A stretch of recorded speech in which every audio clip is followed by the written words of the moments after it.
ये stapled visa क्या होता है समझिए ध्यान से। स्टेपल्ड वीजा को समझने से पहले हम ये समझते हैं कि विदेश कैसे जाते हैं।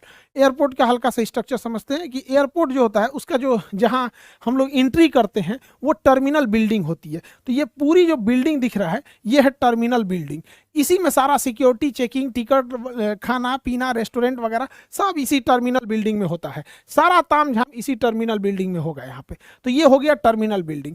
टर्मिनल बिल्डिंग में सब कुछ क्लियरेंस मिल जाने के बाद हम लोग को वहाँ टीवी लगी होती है, पता चल जाता है कि किस गेट पर हमारी फ्लाइट लगी है। तो ये जो फ्लाइट है ना खोपचा में आके ऐसे ऐसे लगे हैं सब, तो यहाँ सबका गेट नंबर है 15, 16, 40, 35 जिस गेट नंबर पे है। तो हम लोग चले जाएंगे गेट नंबर पे। तो टर्मिनल से होते हुए चले जाएंगे गेट नंबर पे। और यहाँ जहाजें आके खड़ी रहती हैं, तो इस एरिया को एप्रेन कहते हैं। ये एरिया एप्रेन हो गया, जहाँ जहाजें आके खड़ी हैं एप्रेन। एप्रेन में जब सवारी भर जाएगी, अमेरिका 3 सवारी, बेंगलोर 15 सवारी, 1 सवारी दिल्ली, ऐसे करके भर जाएंगे। ऐसे नहीं भरते हैं, ऐसे टेम्पू भरता है यहाँ पे।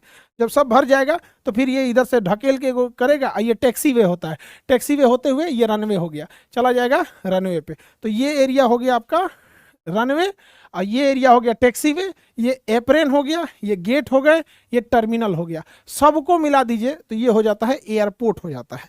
अब यहीं पे होता है टर्मिनल बिल्डिंग में एक एरिया इमिग्रेशन। अगर आपको इंटरनेशनल जाना है तो वहाँ आपको एक अलग काउंटर होती है जिसे कहते हैं इमिग्रेशन। इमिग्रेशन में आपको अपने डॉक्यूमेंट दिखाने होते हैं और वहीं से ये झोल शुरू होता है। इमिग्रेशन पे जब जाते हैं तो सारा डॉक्यूमेंट देखता है।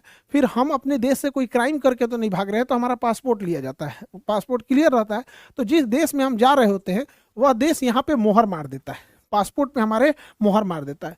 इसका मतलब कि अगर हमारा कोई पासपोर्ट देख लिया ना तो उस पर पेज पलट के 30 पेज का, 60 पेज की ये एक डायरी होती है। पासपोर्ट एक डायरी होती है, वहाँ पे जिस देश में जाएंगे उस पर एक ठो मोहर मार देगा। तो एगो देश में जाएंगे तो एगो बर्बाद हो जाएगा, तो एक पेज गया। तो अगर आपको किसी दूसरे का पासपोर्ट मिल गया ना तो उस पर देख सकते हैं कि कौन कौन देश वो घूम के आया है।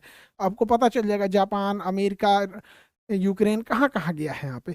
इससे एक चीज होता है कि जब भी कोई देश, जैसे अगर किसी को भारत में आना है तो भारत उस पर जब वीजा देके मोहर मारेगा तो हम ये एक्सेप्ट करते हैं कि हम उस देश के कानून को, उस देश की क्षेत्रफल को, हर चीज को हम मान रहे होते हैं। लेकिन चाइना का कहना है कि हम अरुणाचल प्रदेश को नहीं मानते हैं कि अरुणाचल प्रदेश भारत का है। इसलिए जब भी कोई व्यक्ति अरुणाचल प्रदेश का जाता है चाइना में, तो चाइना क्या करता है, पासपोर्ट पे मोहर नहीं मारेगा बल्कि उस पर एक ठो अपना डॉक्यूमेंट को पिन से स्टेपल कर देगा, नत्थी कर देगा स्टेपल। तो उस पर एक ठो रसीद चिपका देगा पासपोर्ट के ऊपर और उस रसीद पे मोहर मार देगा।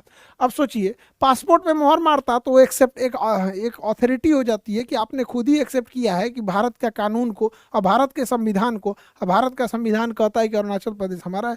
इसलिए क्या करता है, ऊपर मोहर मारता है। और जब देश छोड़ के हटते हैं, वापस एयरपोर्ट पे आएंगे तो इसको फाड़ के रख लेगा, तो आपके पासपोर्ट पे गया काम से।